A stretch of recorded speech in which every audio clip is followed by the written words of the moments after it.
കേൾക്കാൻ ഇഷ്ടമാണോ? എന്നാൽ ഞാനൊരു കഥ പറഞ്ഞുതരാം. നമ്മൾ എല്ലാവരും ഒരുപാട് സുഖസൗകര്യത്തോടെയല്ലേ ജീവിക്കുന്നത്, അല്ലേ?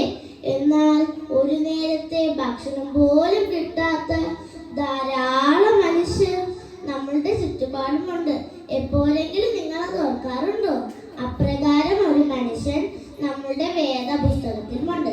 വിശുദ്ധ ലൂക്കോസ് എഴുതിയ സുവിശേഷം 16-ാം അധ്യായം 19 മുതൽ 31 വരെ ഒന്ന് കണ്ണോടിച്ചാൽ നമുക്ക് ആ വ്യക്തിയെ കാണാൻ കഴിയും. നിങ്ങളിൽ ചിലർക്കെങ്കിലും ആ വ്യക്തിയെ മനസ്സിലായി കാണും. ഞാൻ നിങ്ങൾക്കായി ആ കഥ പറഞ്ഞുതരാം. ധനവാന്റെ ലാസറിന്റെയും കഥ. ധനവാനായ ഒരു മനുഷ്യനുണ്ടായിരുന്നു. ധൂമ്രവസ്ത്രവും പട്ടും ധരിച്ച് വളരെ ആഡംബരമായ ജീവിതം നയിച്ചവനായിരുന്നു ആ ധനവാൻ. എന്നാൽ ശരീരമാസകലം വ്രണം നിറഞ്ഞ ദരിദ്രനായൊരു മനുഷ്യൻ ധനവാന്റെ പടിപ്പുറയ്ക്ക് കിടന്നിരുന്നു. അവനാണ് ലാസർ. ധനവാന്റെ മേശയിൽ നിന്ന് വീഴുന്ന എന്തെങ്കിലും കഴിച്ചവൻ വിശപ്പടക്കുമായിരുന്നു. വ്രണം നിറഞ്ഞ ലാസറിന്റെ ശരീരത്തിൽ നായക്കളും വന്നു നക്കുമായിരുന്നു. പാവം ലാസർ, നിങ്ങൾ ആ രൂപമൊന്ന് മനസ്സിൽ ആലോചിച്ചേ. പെട്ടെന്നൊരിക്കൽ ലാസർ മരിച്ചു. അവൻ നല്ലവനായിരുന്നത് കൊണ്ട് ദൂതന്മാർ അവനെ അബ്രഹാമിന്റെ മടിയിലേക്ക് കൊണ്ടുപോയി. അധികം വൈകാതെ ധനവാനും മരിച്ചു. അവനൊരു ദുഷ്ടനായിരുന്നില്ലേ? അവൻ മരിച്ചടക്കപ്പെട്ട് പാതാളത്തിൽ യാതന അനുഭവിക്കുകയായിരുന്നു. ധനവാൻ മുകളിലേക്ക് നോക്കിയപ്പോൾ പരിചയമുള്ളൊരു മുഖം. അതെ, ലാസർ അബ്രഹാമിന്റെ മടിയിൽ കിടക്കുന്നു. ഇത് കണ്ട് ധനവാൻ നിലവിളിക്കുകയാണ്, അബ്രഹാം പിതാവേ, എന്നോട് കനിവുണ്ടാക്കണമേ. ലാസർ വിരലിന്റെ അറ്റം വെള്ളത്തിൽ മുക്കി എന്റെ നാവിനെ തണുപ്പിക്കാനായി അവനെ അയക്കണമേ.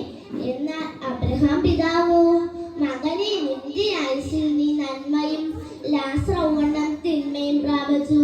ഇപ്പോൾ അവനെവിടെ ആശ്വസിക്കുകയാണ്, നീയോ യാതന അനുഭവിക്കുകയാണ്. അത്രയുമല്ല, ഞങ്ങൾക്കും നിങ്ങൾക്കും മധ്യേ ഒരു വലിയ പിളർപ്പ് കാരണം വരാനും കഴിയില്ല. ധനവാൻ പറയുകയാണ്,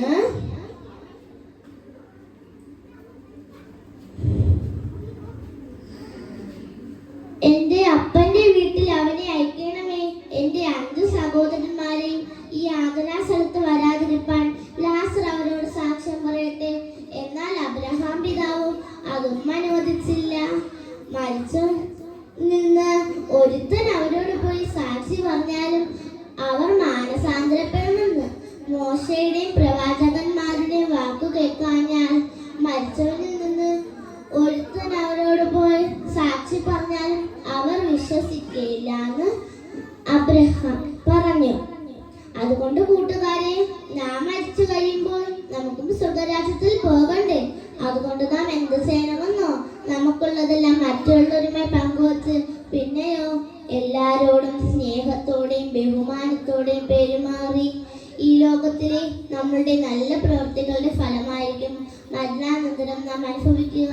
അതുകൊണ്ട് കൂട്ടുകാരെ, നമുക്കും നല്ല പ്രവൃത്തികൾ ചെയ്ത് ദൈവത്തിന്റെ നല്ല മക്കളായി ജീവിക്കാം. ഇതോടെ എന്റെ കഥയുടെ അവസാനിക്കുന്നു. നന്ദി, നമസ്കാരം. Thank you, Jeeva.